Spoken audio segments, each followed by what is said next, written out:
Welcome to another episode of The Wave. My name is Adam. My name's Nick. Welcome back to the weekly news and chat show from the world famous Bottom of the Stream podcast. World famous. World famous. We've conquered every state in America now. I know. At long last. We did it ages ago. We only needed one state, and now we've got Vermont. Somebody in Vermont's listened to us. Thank you. Thank you, Vermontians. Vermontonian. Vermontonian or Vermontian? Let us know whoever you Either are. or. Whoever this listener is, let us know. We appreciate you. How are you, Nick? I'm great. Yeah? Yes. Bit windswept. But I had a bit of a busy day. Well, a busy couple of days. Been down to London. How was that? How was the big smoke? Yeah, it was fun. I miss London. I've not been to London since pre-pandemic days. Bit windy today. It has been a bit crazy today, hasn't it? I met an actual movie star today. Who did you meet? The big man. The big man? Shrek. Nice. Big green Shrek gave me a hug. How was that? High five. Did he smell? Bit smelly. Yeah. My dad would be well jealous. That's his favourite film. Might have to send him the picture. Yeah, definitely. Yeah. Oh, you'd have loved it then. What was it? Where? It's like the Shrek experience. So you go and sit in a bus, and Donkey drives you to far away. All right. And like there's cameos from the Kung Fu Panda and How to Train Your Dragon, and then you have to like solve a mystery as you move through the rooms and create a potion. I had to dance at one point on my own on stage. You had to dance on your own on stage? Yeah. In front of people? Yeah. What? Because you go with like a group of other people, obviously. And then I got picked on in the fortune teller's room. Yeah. I had to do a little dance to summon. Is there a video of this? No, I don't think so. Oh, are you sure? Are you just saying no? No, because you weren't allowed to video. Oh, that's annoying. Because I don't think you're supposed to give out spoilers. Okay, that's fair.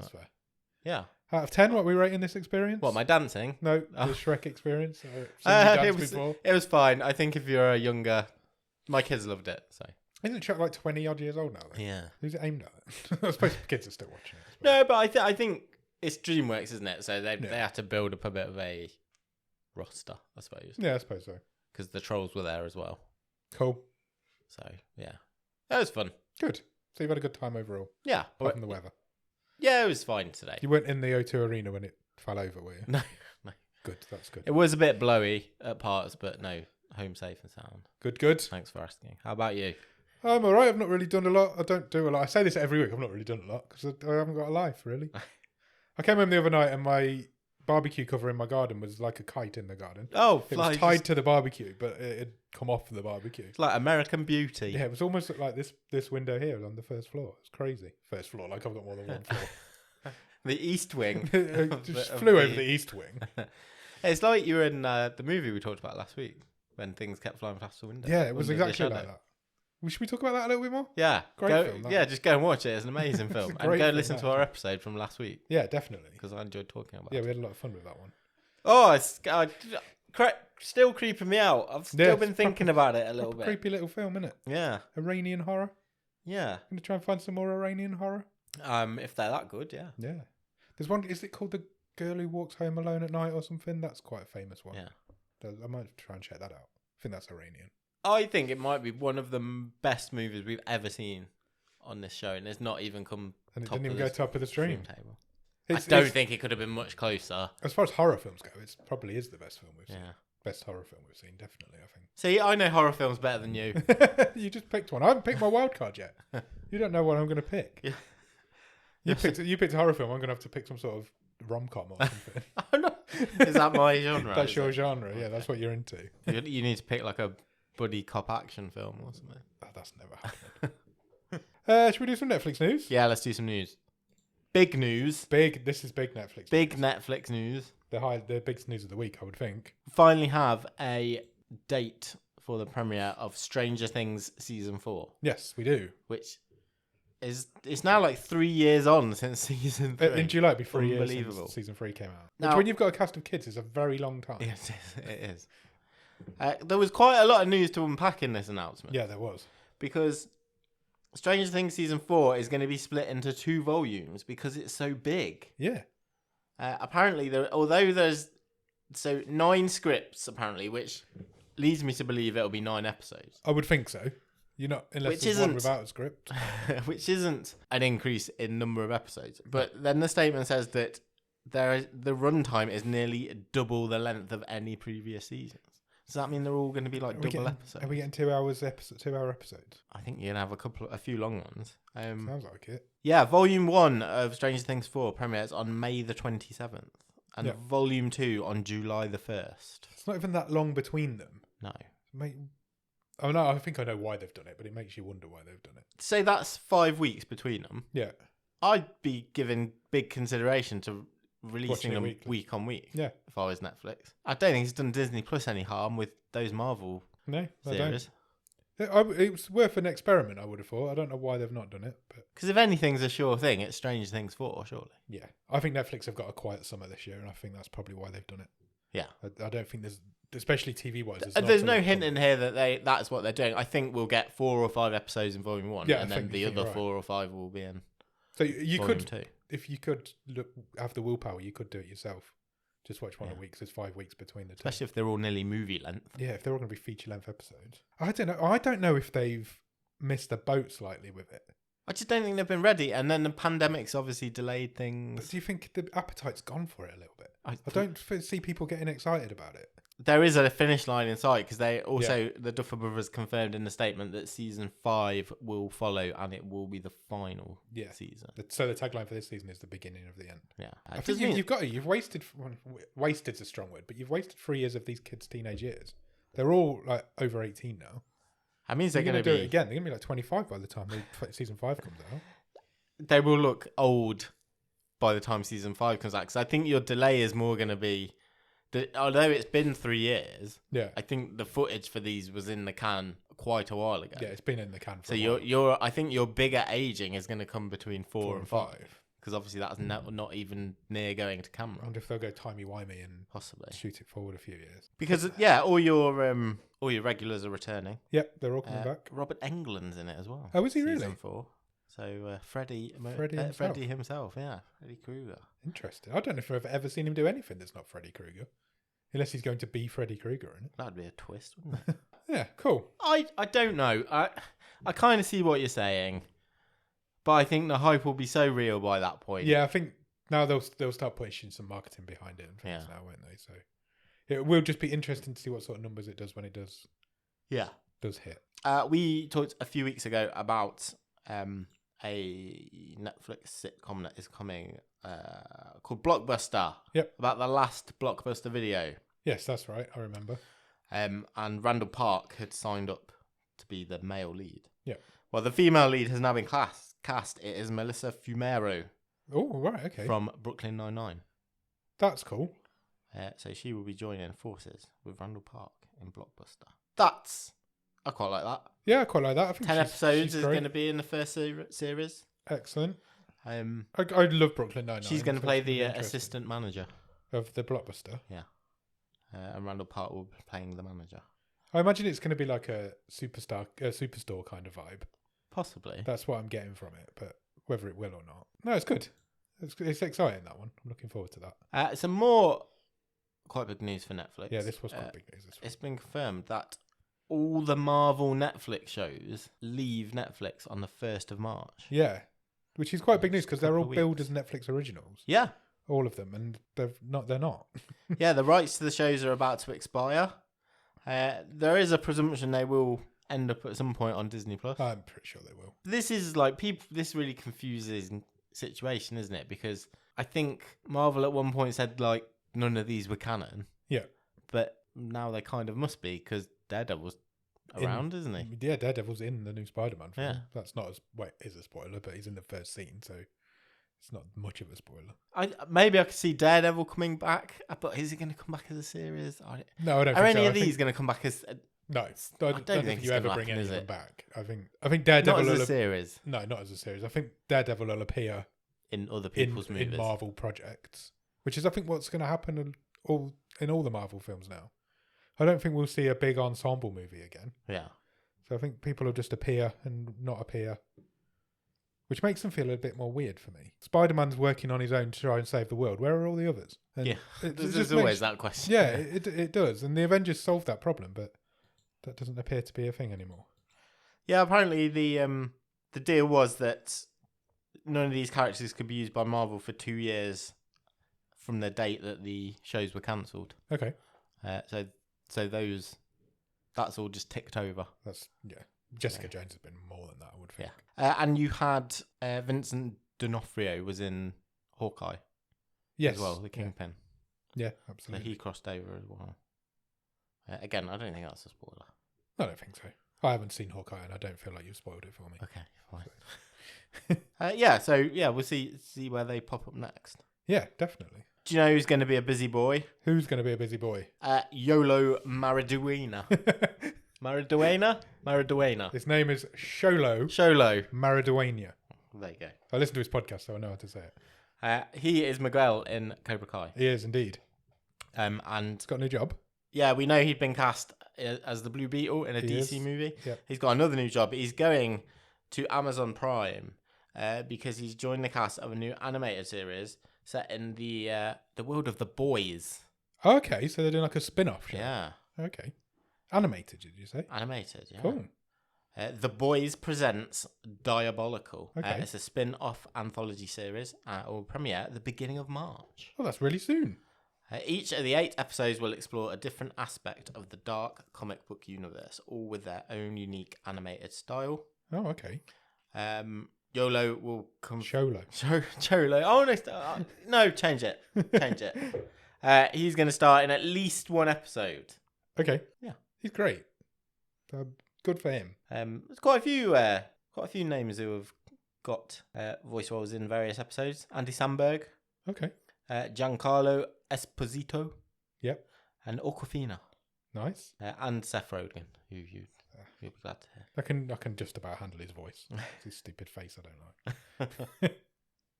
Okay, fine. As well as a lot of the guys reprising their roles from the original series. Okay. So it's like a spin-off. That's going to be interesting. Yeah. The beginning of March is really soon, so next week. Do you watch The Boys? Yeah. Yeah. Do you like it? It's all right. Yeah, it's good. It's good fun. It's a bit stupid, but Anthony Starr's amazing. Nothing wrong with stupid. No, there's nothing wrong with stupid. I've going back to Sholo Mariduena quite quickly. His podcast, I've started listening to his podcast. Yeah. I went off it when it first came out because there's too many adverts, but Okay. I've kind of got used to it a bit now. And this week, there's the two guys, it's the other guy from Cobra Kai as well, Jacob Bertrand from Talk. They've been, the last couple of weeks, they've been trying to join a Jewish-only dating app. Okay. And one of them got accepted this week. Oh, lovely. So funny. It was the other one, not Sholo. They're very funny when they're together. It's because it's like you have to have like a proper interview and everything. Okay. And neither of them are Jewish. Yeah. But they managed to get through this interview and actually got accepted onto this Jewish dating app. Fantastic. It's very funny. Next one. It's more big Netflix news. Okay. Netflix has confirmed that they have bought the movie rights to a BioShock adaptation. This is really interesting to me because me and Harrison from Grief Burrito were talking literally last weekend about how good you could make a BioShock movie. Oh, it's years and years that conversation has been going on for, hasn't it? Because he was playing it live on Twitch, so I was watching him. And then the next day, it was like Netflix going to make a BioShock movie. It was almost like the fates had aligned. It will be produced by 2K, the video game company, and Vertigo Entertainment, who are most famous for putting together the Lego movie. Have you ever played BioShock? I've played one of them. The first one? I think the Infinite. Okay. The one that's in like a cloud city. I've only played the first one, and I'm not very good at it, so I didn't play it for very long. But you've got the potential to make something very pretty there. Oh, 100%. It's all like 20s Art Deco, but underwater. I think it's going to look... It's interesting because look beautiful. The statement says... Maybe I'm reading too much into it. The statement says that they are partnering to produce... Netflix, 2K Games, and Take-Two Interactive are partnering to produce a film adaptation of the renowned video game franchise, BioShock. It doesn't say... which one it's based on. But that might be deliberately vague. Yeah, it will be because it'll be a new story set in the same universe. Yeah. They're not going to follow the story of a game. But no, you can make the setting for that. You could make beautiful with the right people behind it. Oh, 100%. 100%. And it's going to have to be pretty big budget. Yeah. You would have thought. Yeah, it's got to be. You can set a whole movie underwater. Yeah, I can't wait to see some more news on that. No, mate. As things roll on. We'll keep you informed on that. We'll keep our eyes on it. Do you like small things? Yes. How do you feel about short films? Yeah, I don't mind short films. Because there's 3 new short films that have dropped on Netflix this week. Okay. All quite highly regarded, apparently. Right. And I think some of them sound quite interesting. Right. We're getting towards like award season, and Netflix quite likes throwing a short film into the awards ring. They did it last year with that time loop one. What was that called? That we watched. I can't remember. The guy who keeps having to try and avoid getting shot. Shot by the police, yeah. What was his name? There's a picture of it just there, look. But I can't remember what it was called. It's not going to... It won't come back to me. I'm going to tell you that right now. So, Irax is a fantasy story about an aunt and her niece who accidentally release a bunch of mythical creatures from a storybook. Okay. It's a bit Jumanji-ish. That came out yesterday. Heartshot. In fact, these all came out yesterday, I think. Yep. Heartshot is directed by Marielle Woods, who has directed several episodes of Cobra Kai. A story about two young lovers whose life together is upended when one's past comes back to haunt them. Cool. And Don't Kill Me, about a 19-year-old woman who dies of an overdose only to resuscitate and discover that she must eat living humans to survive. Okay, that's Italian as well, so you've got an Italian zombie film there. And also... Yeah. For the Oscar, we talked a bit about the Oscars last week. Yeah, we did, yeah. We never did the short category, short movies.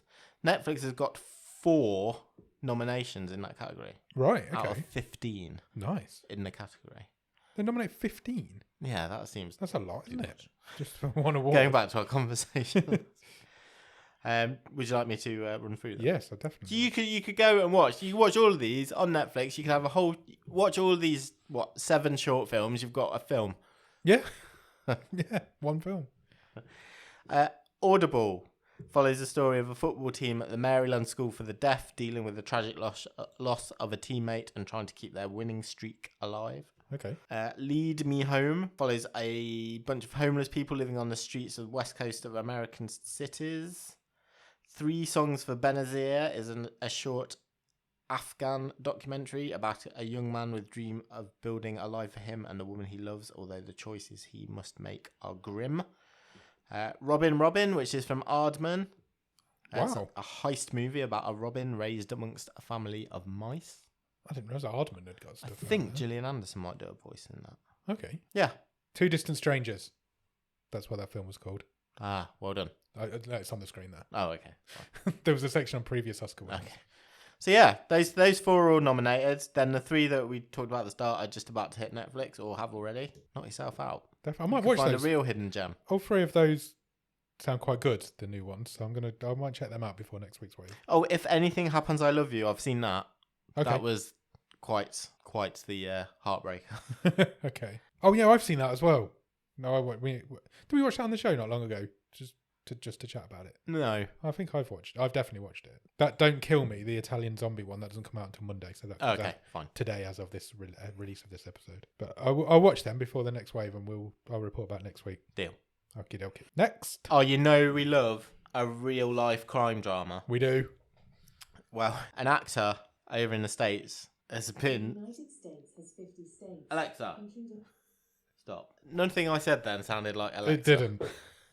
An actor based in LA has been sentenced to 20 years in prison and ordered to pay $230 million in restitution to more than 250 investors who bankroll his business venture, one in Capital. And the reason this involved Netflix is basically this guy was taking loans from all these investors to pay other loans from other investors, fund his opulent lifestyle because he said he had contacts with Netflix, with HBO, and that he was putting movies together with their investments and they were going to get returns on them. So he's like the Netflix swindler rather than the Tinder. Exactly. That's exactly what the Tinder swindler was doing. This has got to be a Netflix documentary in the next year or so, surely. It says he leveraged his relationships with online streaming platforms like HBO and Netflix to sell them foreign film distribution rights at a steady premium. Unfortunately, he never had any such links. That's mad. How do you think you're going to get away with something like that? I know. You can get away with it for a certain amount of time, but you're never going to get away with it forever. And do you think the guy was like, oh my God, I'm now like $650 million in. Probably can't really turn this one back. No, yeah.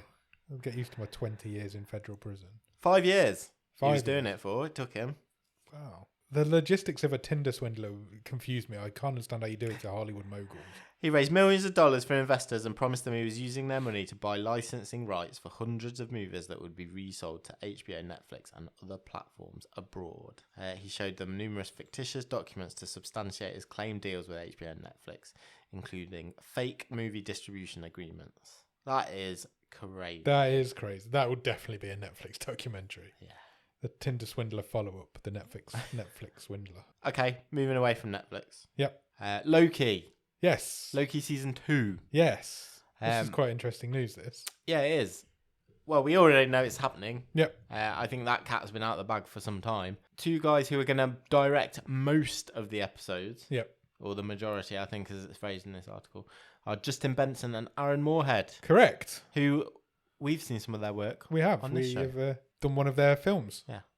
And the name has gone out of my head. I think it was it The Endless? The Endless, that's the one. They're sort of culty, sci-fi, time travel-y, trippy film. We highly praised it, if I remember It rightly. was good. We must have, because I follow them both on Instagram. Okay. So I must have had a reason to do that at the time. They also directed a couple of episodes of Archive 81. Yes. Which I watched recently. Did you watch that in the end or not? I've still not finished it, but Right. I will finish it. They directed a couple of that. They've directed a couple of episodes of the upcoming, I can't remember if it's Moon Knight or Hawkeye. Right. Okay. One or the other. But that was their way into Disney. That's how they got to Loki. Yeah. Moon Knight. Okay. Yeah, and they're taking the reins in season 2 of Loki. That seems like a good fit for them. Because Yeah. they like time stuff and creepy weird stuff. imagery and Yeah.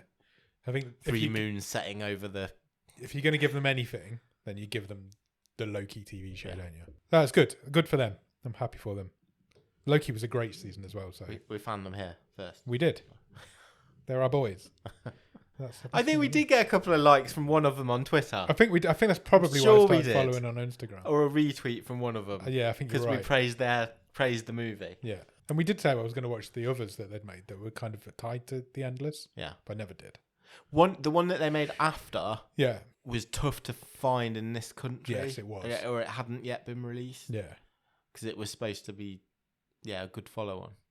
Okay, fine. Yeah, you're right. Do you like John Cena? I love John Cena. Okay. Well, this is... Peacemaker's just been renewed for a second season. But that wasn't the news. Is that even out yet? Yes. Is it? It is on HBO if you're in the States. I don't know if you can watch it in this country. I suspect not. Probably not. But the actual news about John Cena is that he has been cast in a CG/live action comedy. All right. He's going to be the live action. Yeah. Not the CG. It's called Coyote versus Acme, as in Wile E. Coyote. Okay. And John Cena's playing Acme. Right. The company. The film follows Wile E. Coyote, who, after the Acme products fail him one too many times in his dogged pursuit of the Roadrunner, decides to hire a billboard lawyer to sue the Acme Corporation. The case pits Wile E. and his lawyer against the latter's intimidating former boss, played by John Cena. That's a really interesting idea. It's a courtroom drama. Looney Tunes courtroom drama. That's what I want. Yeah, why not? You've got to go kind of Who Framed Roger Rabbit kind of deal with that. Just make it completely ludicrous. Yes, John Cena's going to be across the bar. I feel like John Cena's good Wile E. Coyote. That sounds wacky enough, it just might work. It just might work, yeah. Like you say, it depends where that's pitched. Yes, I like the idea of it though. Sonic the Hedgehog 3 has been announced. 2's not even out yet. I know. Wow, okay. So confident are Paramount with the sequel. They have greenlit Sonic 3. That's got to be a good sign, surely. I would have thought so. Did you ever see the Sonic movie? Yes. What did you think? I liked it. I quite liked it as well. I know people that really didn't like it, but I really enjoyed it. I thought it was quite a pleasant surprise. Yeah. It was one of the last films I saw before the pandemic hit. Yeah. There's also it's out soon, isn't it? Sorry. Yeah, there's also a Knuckles spin-off TV series coming. Oh, really? Okay. So, as we've said before, everything must have a universe. Yes, everything has to have a universe. And you're getting a Sonic the Hedgehog one. Sonic 2 is out a couple of months' time, I think. April the 8th. And, straight back to the grindhouse for Sonic 3. I wonder if that's because there's some sort of tease at the end of the second one. Okay. So they've just... Well, there's a tease at the end of the first one. Exactly. So they've greenlit the third one, so the tease makes sense. Next. Okay, final bit of news. Bit of a sad one. Yeah, very sad news, this. Kind of went under the radar a little bit as well. Yeah, I thought so. I would have thought there would have been more That's the passing of Ivan Reitman. Yeah. Obviously, best known for directing Ghostbusters, but he was very much in that sort of Canadian group of comedians: Martin Short, Eugene Levy, Rick Moranis, Dan Aykroyd, all came through together. Yeah. Animal House, Meatballs, Stripes, Ghostbusters. Yeah. Lots and lots of really good films. Really highly regarded filmmaker. Yeah, absolutely. And produced Ghostbusters Afterlife. Yes. Just at the end last year. His son directs which that. his son directed. Yeah. Yeah, only 75. Yeah, no age. Wow. He's died in his sleep, apparently. Yeah, completely out of nowhere as well, apparently. He wasn't like ill or anything. That's a real shame. Kind of makes that Ghostbusters Afterlife even more bittersweet and poignant. It really does. The ending of that film is a gut wrencher. It's a heart wrencher. My eldest daughter watched it a few weeks ago. Oh, did she? I'd already seen it, and at the end, when she realised like who the granddad was, she was like, "Oh, face lit up." Really? Yeah. Oh, bless she her. loves the Ghostbusters movies. Yeah, so I was quite sad to hear that. Yeah, it's sad, and it did kind of go under the radar. It didn't really hit many news sites. I don't think it's just out of nowhere. Yeah, it's a real shame. Rest in peace, Ivan. Any more? That's all the news. That's all the news. Wow, that was a lot of news. Good work on the news front this week. Have you watched anything good at the top of the stream? The only thing I've watched is I've continued Reacher on Amazon Prime. Okay. I've got 2 left. How is it? Still brilliant. Is it really? So good. I'm going to have to check this out. So good. I'm hearing Absolutely good things. nailed the character. Excellent. Good. Yeah, I think you'd really like it. I will start it. I just hope it sticks the landing because I've got 2 left. Cool. But yeah, it's got me absorbed. Maybe I'll wait till next week, see if it sticks the landing. Good. I'm glad. And then yesterday, I did not watch this on a streaming service. I watched it live and in person. I went to see Frozen the musical. Oh, how was that? It was magical. Nice West End production for you. Sure you would expect. I would. Yeah, it was awesome. It's not my favourite Disney movie. No. I think it's a bit overrated. I don't think the songs are. I think they're fine, but that's fair. Yeah, I actually think the songs are better in Frozen too. But if we're being really, really picky, but I've only seen Frozen once, and that was when your kids were watching it when I was at your house once. So I can't really comment. on those. The effects in the theatre, brilliant. Yeah, I would say a couple of the extra songs, bit middling, but right. Yeah, great performances. Had a great time. Kids like it. Yeah, loved it. Good. That's all that matters, isn't it? That's what that's what it's all about. Couple of little extra jokes in there for the adults. Nice to be back in the theatre. Yeah, it was all right. Nice to be back in London on the West End. Yeah. I'm going in May. I'm looking forward to it. Nice. So I'll report back on whatever I end up going to see in May. Be great. Any more? That's it for me. The only thing I've watched this week, it's on Channel 4 in the UK. I don't know if you get it anywhere else in the world. It's called The Curse. Right. I have heard mention of this. I can't remember this guy's name. Tom Davis. Tom Davis's new show. He's apparently taken him 5 years to get it off the ground. Oh, really? Yeah, and he's written in it. He's written it, directed it, and he stars in it. And it's set in the 80s. It's a heist movie. It's an accidental heist film, right. TV show. So they go to rob some money from this warehouse and end up robbing £350 million. So were they helping this guy who was swindling Netflix out of I think they might have done. And then it's all about how they deal with the aftermath of that and the police investigation into it. It's actually really good. It really nails the 80s vibe. Okay.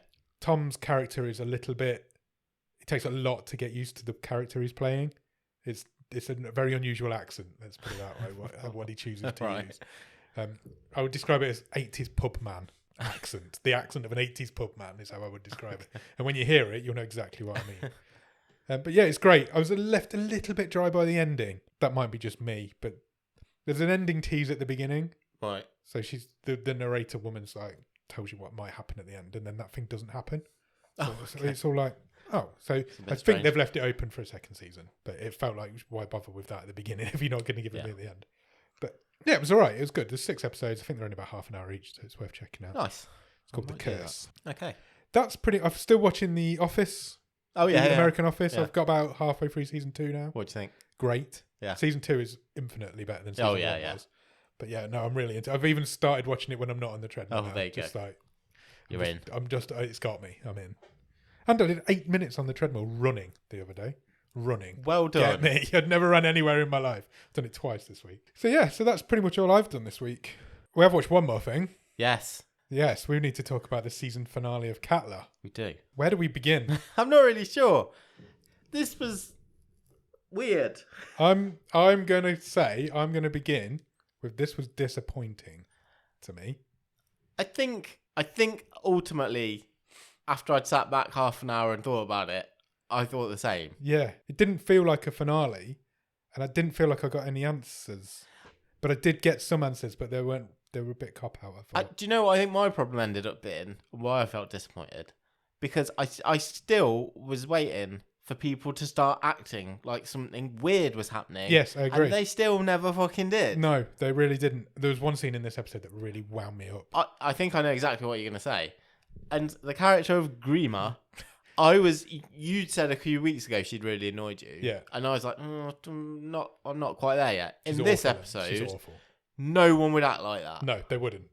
It was ridiculous. I think you're talking about the scene where her and her doppelganger are in the kitchen. In the same room. In the same room, and her husband manages to not see original Grima and just talks to the doppelganger. But he sees original at some points when the doppelganger walks off. He's had one conversation with both of them. Wearing but they're totally different things. He's completely... I get that the point is that he's completely oblivious to her existence. Yeah. And he doesn't care if she's there or not, ultimately. But it's really ham-fisted, isn't it? Yeah, I was like, this is stupid. It was like slapstick comedy. It was like one would walk off the screen, the other one would walk back in, and he was just talking away. And it really irritated me. Yeah.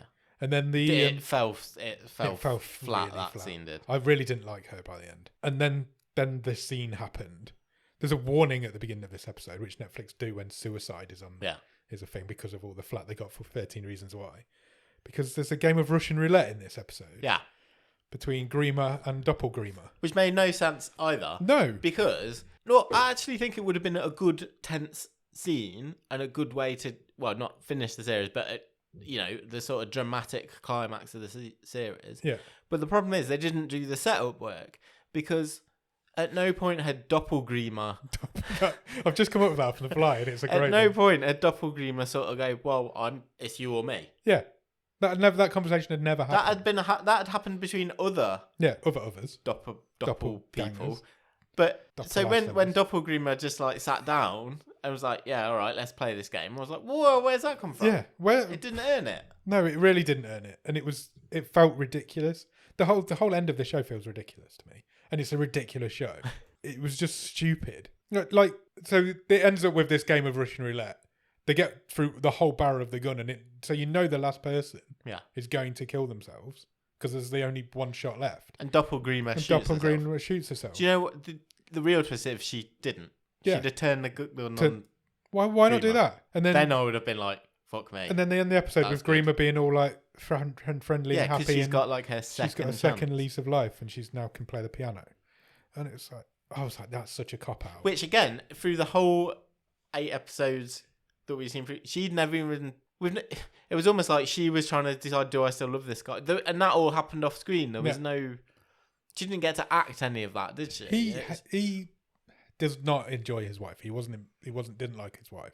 But when she was Doppelgrima, he was happy over it because she was a happier person. Yeah. So she just decided to kill off Doppelgrima and become the happy person. Why? I just didn't understand why Doppelgrima sat down and agreed to play the game. No, nor me. It doesn't make any sense. Do you know who ended up being the best character to me was probably Asa. Yeah. I thought that was a nice... She wasn't even in this episode. No, she died last week. Yeah. But I thought that was a nice arc. Yeah, it worked really well. And when she just walked off into the as sea. a doppelganger, she was like, "Oh, well, I'm a copy. Why am I here? There's no," and that was really quite sad and quite affecting. Yeah, there was none of that in this finale. That fucking police chief got what was coming to him. That was quite good, idiot. To be fair. So his wife, doppelwife, and his actual wife ran off together. Yeah, and nicked his son's cop car, and then his son beat the crap out of him. Yeah. Then they brought the kid back after he'd been disappeared for a couple of episodes. Oh yeah. Just to kill him off again. Yeah. How many times have we killed that kid off? His parents drowned him in the sea. I think it would, which was quite a good scene. Yeah. But I think, would it have been better for the show if that kid had just still been out there wandering? That's exactly how it should have been left. With his knife. And you should never have seen that kid again. Not in this season, at least. Yeah. And I don't know if it's coming back for a second one. I've not done that research. But that kid should not have been in this. He could have been the wild card just left out there. Yeah. Then the first girl that came back, the Gunhild, her son decided he was going to stay. Yeah, because he wanted to get to know Tor, his dad. And then there was a reveal that they're not really doppelgangers. They're manifestations of how people remember people. So they're aliens from a meteorite? Yeah. But they have to take the form of... But they take the form of people that you remember. Yeah. But their personalities is derived from the memories that you've got. That's how I understood it. And they're almost like hyper versions of... Yeah, because that dad remembered his son as being a bit of a crazy weirdo. Yeah. The kid came back as a crazy weirdo. Yeah. And then a load more came out at the end, in the last scene. And how were Grima and the family all sitting around playing piano, being happy, and just kind of ignoring all this stuff had happened? That's what's really wound me up about the whole show, is that nobody finds it weird. They'd just be like, let's get out of here. Yeah. Why are we sticking around here? Yeah. The woman in the hotel... No one was told, like, the police in the mainland. Do you know what I mean? Yeah. None of that rings true. The woman in the hotel, she finds it so normal that it's almost like she knows what's going on, even though she doesn't. Well, yeah, but she's the one who plays the role of, the folk tales. Yeah. But she completely accepts it as normal. Yeah. And that really wound me up. And it's the fact that nobody finds it weird. Yeah. When it's the weirdest thing that could possibly happen. And it really irritated me. Overall, I think it's a good show. It looks great. It's beautiful. It is beautiful. And it does have dramatic pieces. I just don't think it stuck the ending for me. And I was worried it wouldn't. And we joked after the first episode, but it's going to be aliens. And it was. I know, I get, maybe for budgetary reasons, it has to be in this, and I don't mind it being in a small setting, but that comes at the cost of all the way through, and I've said this for a few weeks now, my complaint being, people wouldn't act like this. Yeah, they don't act like human beings. Yeah. That's the biggest disappointment from it. It's just too weird. And it's just a shame that it started off, it was the police guy was all the way through, but the other characters kind of got dragged down to that level. Yeah, I'm not...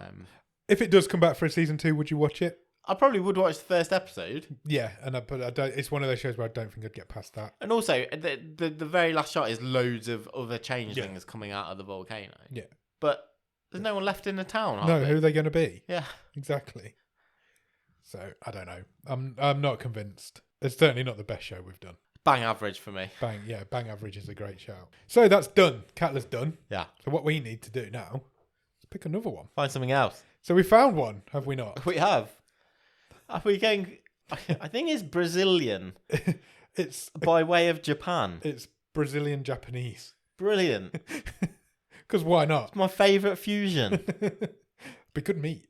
You get some nice meat from a Brazilian-Japanese restaurant. Two wonderful cultures. Yeah. So the show that we're going to watch it's called Spectros. Well, that's how I'm pronouncing it. Spectros? Spectros? Sorry, I was having a drink. Spectros. That's what I'm deciding. 7 episodes. 40 minutes-ish each. So okay. We've got another 7 weeks to talk about Spectros. Do you want me to read the synopsis for it? Yes, please. A group of teenagers gets unintentionally involved in a conflict between Japanese Shinto ghosts and Brazilian witchcraft. Oh, lovely. How do those two cultures combine? I don't know. We're going to find out. It isn't rated highly on IMDb. Okay. It's 4.7 for the series, but it only has 402 reviews. That's not a lot. That's not a lot. So this is, I think, pretty much as bottom of the stream as it comes. Lovely. I'm excited. So we'll do episode 1 of Spectros this week and come back to talk about it next week, I guess. I'm really excited. I'm looking forward to it. It's going to be fun. We've also picked the one that we're going to follow up with as well. We're quite planned. We're planned ahead this time. So, yeah. Spectros. How are we doing for time? 43. Should we go through the top 10s quickly? Yeah, let's have a quick look. We've not done that for a while. We've not done it for a while. So we'll do films first, shall we? Films in the English language. For some reason now Netflix like to split their top 10s into English and non-English. Yeah. Don't really understand why, but they do. So from 10 to 1. Currently at number 10 is Don't Look Up. It's been in there in there. 8 weeks now in a row in the top 10. Number 9 is The Power of the Dog, which has come back into the top 10, probably since its Oscar nomination. 8 is Faster. Any idea what Faster is? I think it might be a rock film. It is a rock film. Dwayne Johnson and Billy Bob Thornton. Never heard of it. 7, Dora and the Lost City of Gold. Oh, it's a good movie. Have you seen it? Yeah. Excellent. Dora the Explorer. Yeah, really good movie. Number 6 is Despicable Me, randomly. Okay. The original. So it's half-term in a lot of places. Yeah, it must have. It's either come back onto Netflix or it's half-term in a lot of places. Home Team is at number 5. No idea what that is. Let's have a look. Oh, that's not it. Oh, this is the... I think it's the one that's Kevin James playing... American football player, yeah. isn't it? American football He's coach? playing... Is it the guy who coaches New Orleans Saints? Oh, when he got banned from the NFL and he goes into coach some kids. College. Yeah, we spoke about that before it came out, I think. Number 4 is Despicable Me 2. Okay. I assume they've both just appeared on Netflix. Top 3. Currently at number 3 is 13 Hours, The Secret Soldiers of Benghazi. It's a heck of a title. Don't know what it is, but it sounds fun. It's a Michael Bay film. It's things exploding in the desert. With Michael Bay in them. Yeah. Number 2 is Tall Girl 2. That's just come out. That's a sequel to Tall Girl, surprisingly enough. Tall Harder. I've never seen the first one. Is that our mate Noah there? Looks a bit like him. Yeah, sure. And currently still at number 1. It's been at number 1 now for 2 weeks. It's number 1 by a heck of a lot. It's The Tinder Swindler, which we spoke about last week on the show. It's had 64.7 million hours viewed since its released 2 weeks ago. So it's quite high. Good, especially for a documentary. Good numbers. It's a crazy story. I'm not surprised. I don't need to do the most popular of all time, do I? Because we know what they are. TV shows in the English language. Currently number 10, In From the Cold, season 1. Okay. Any idea what that is? Nope. Let's have a look. Sounds like it. Oh, no, I'm totally wrong. I was going to say, is it a reality show? No, it looks like a woman with a gun on the poster, so I don't know what that is. Disenchantment Part 4 is at number 9. Yeah, that just came out last week. Have you got to that yet? No, because I've been away, but I will do. Okay. Number 8 is Sweet Magnolia, season 1. Any Lovely. ideas what that is? No. Once and for all, this proves we have not got our finger on the pulse. This is why we are bottom of the stream. This is why we are bottom of the stream. Not We top just of the stream. talk about the top of the stream. Love is Blind is number 7. Okay. Season 2 of that. That is a reality show. That has just come out as well. Number 6 is The Woman in the House Across the Street from the Girl in the Window. It's 3 weeks now. It's been in the top 10. Raising Dion, season 1 is at number 5. Someone else told us this week, sorry to interrupt, Go on. that they knew someone who Yes, they did. didn't realise it was a parody. I don't understand how it is possible. No, I don't get it. The guy doesn't fit to the mailbox. The whole series is there, fixed in the mailbox for days. If nothing else, that's your clue. The title's the clue. There's not even a clue. It's basically a slap in the face. Raising Dion, season 1. That's supposed to be excellent. I've not seen it yet, but it is supposed to be really good. Ozark, season 4, part 1 is at 4. Because that's been split into 2 parts as well. That's the final season of Ozark, I believe. I think so. Raising Dion, season 2 is at number 3. Sweet Magnolia, season 2 is at number 2. And Inventing Anna, the limited series, is currently at number 1, which is also supposed to be excellent. What's that about? I don't know what that is. Sorry. I do know. It just isn't there. You had me so convinced. The way you said it was like, oh, you know what that is. I know that it's similar to something else. Okay. You shouldn't have said it so confidently. I wouldn't have questioned you. So the synopsis for Inventing Anna says a journalist with a lot to prove investigates the case of Anna Delvey, the Instagram legendary German heiress who stole the hearts of New York's social scene and stole their money as well. Okay. It's Anna Chlumsky and Julia Garner. Cool. That's number 1. It's supposed to be great. It's a limited series, so it won't be coming back. But that's done 77.3 million hours viewed in its first week, which is a lot. Pretty good. It is. So yeah, there's your top 10s. Do you want me to do? Do I need to do that? I don't want to do the non-English language ones. Nah. You're good. I'm good. Do we need to talk about anything else? Should we briefly discuss the film that we're doing on Thursday? Yeah, come back to this very feed on Thursday because we are talking about a romantic comedy. Yeah. Hello, my name is Doris. Hello, Doris. That's the movie we're watching. Oscar winner. Yeah. Sally Field. Sally Field leads this movie. Yeah, she does. Yeah. And Schmidt from New Girl's in it as well. Yeah, and I quite looking forward to talking about it. Yeah, it's going to be an interesting episode, this. We don't tackle comedy very often. And we both have a very different opinion on comedy. Yeah, and that's not by choice, because obviously it's not by choice. We choose films randomly. But I think just on how the numbers on Netflix work, there isn't as many comedies at the bottom of the stream. No. Because horror's very much a bottom of the stream genre. To make a bottom of the stream type movie, it's straight to DVD action in inverted commas movies, or it's horror movies, isn't it? Or non-English language stuff. There's not that many. No, there's not. But this film, especially a film like this, which has got quite a few. There's a cast in this. Good recognisable names. I can't say his name. I know his name. Kumail Nanjiani. Nanjiani's in it. Natasha Lyonne's in it. Natasha Lyonne's in it. Second appearance on the show for her. Yeah. Obviously, Sally Field, the guy who plays Schmidt in New Girl. Stephen Root is in it. Yeah, no, Stephen Root plays her brother. As well, yeah. From Office Space and, loads of stuff. Dodgeball. Beverly Goldberg from the Goldbergs. Yes. Is also in it, randomly. Yeah. Wendy. I'll do the names. I've got the names. It's just not Thursday yet. So yeah, there's a heck of a cast in this, but it is a bottom of the stream film. Yeah. I'm convinced of it. I'd never heard of it. Yeah, 100%. I'd never heard of it. I'm pretty sure you'd never heard of it. No way. But yeah, so it came out of Robin the Randomizer last week. Yeah. And we are going to discuss it on Thursday on this very feed. Be back here. So come back down and see what we thought of it. Yeah. We'll talk to Doris about Doris. With Doris. We're talking with Doris? Yeah. Excellent. Cool, yeah, so do that. Check us out on all the socials. All the social links are in the show notes. If they're not in this show notes, they were in the last one. And do all that, and then we'll be back on Thursday to talk about Hello, My Name is Doris. Cheers. Bye.